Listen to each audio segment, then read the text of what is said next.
Are video games just a waste of time? Truthfully, when I look back at my life, and in particular my childhood, I would say there were a lot of life lessons that I believe I took from playing video games. You see, I grew up with three brothers. Back then, quality time for us meant switching on the console, whether that was the Sega Genesis, the PlayStation, or the Xbox, and playing a couple of games of Street Fighter, Bomberman, FIFA, NBA Live, or even Marvel vs. Capcom. In fact, because most of the games we had growing up accommodated only two players, and like there were four of us, we often had to take turns.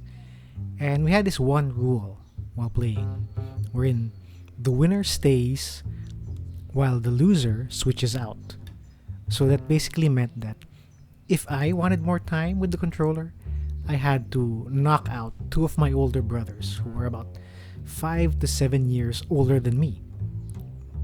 Of course, as you would have guessed, that rarely ever happened. So at the same time, whenever I was able to get the console to myself, I was trying to play through horrendously difficult games like Battletoads, Double Dragon, Earthworm Jim, and Contra. This simply meant that losing was a constant in my younger years. And of course, this frustrated me to no end. But it also taught me to win gracefully. Were there tantrums in the beginning? Of course, I remember fuming and gritting my teeth, clenching my fists and pounding them onto the carpet.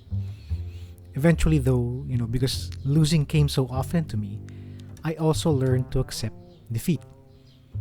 So now, fast forward to when I had my own kid, I, of course, wanted to share this experience with him.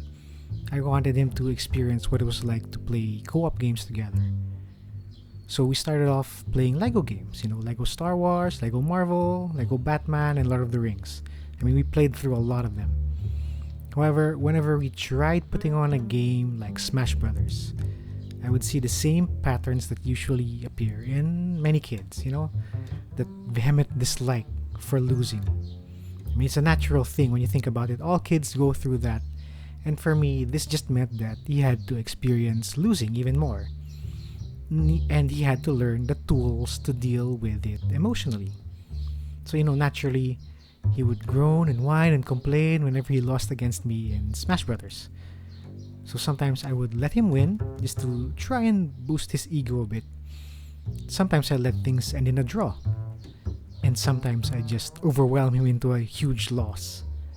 I figured this was fine, because this was how my brothers dealt with me growing up, Sometimes it would be a close call. Sometimes I would just lose 10-1 in a FIFA game.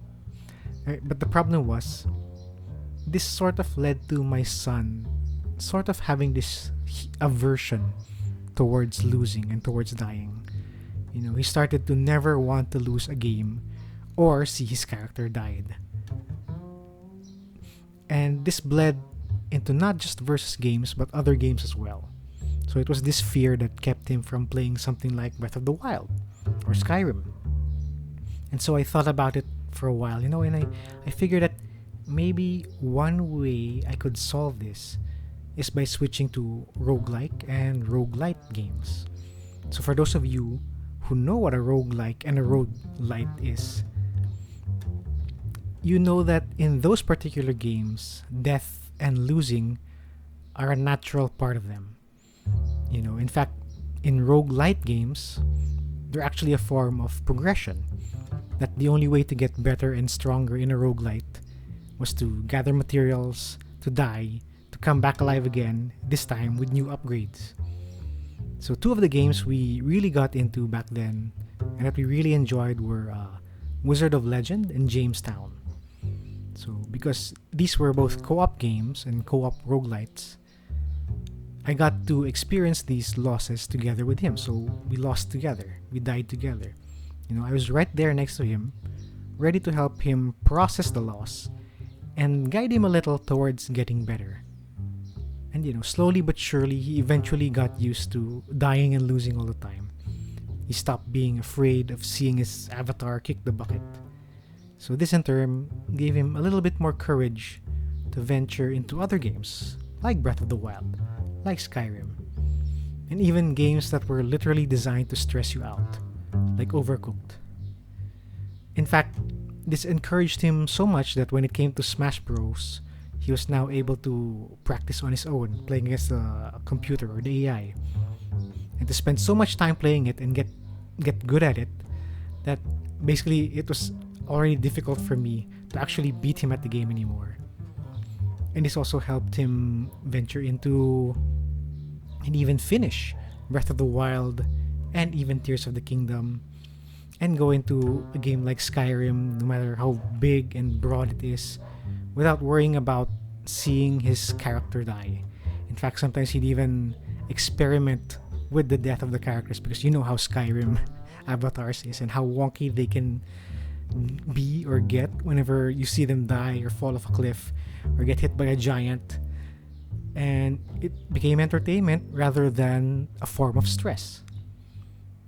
And so when you think about it and you think about all of this, this for me is the perfect example of how video games aren't always or necessarily a waste of time.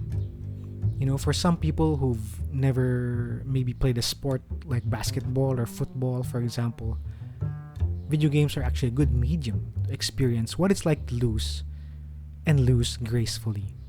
You know, outside of their dopamine inducing effects, they also help you, or they help provide for you a little bit of introspection, you know, as long as you're actually take the time to reflect.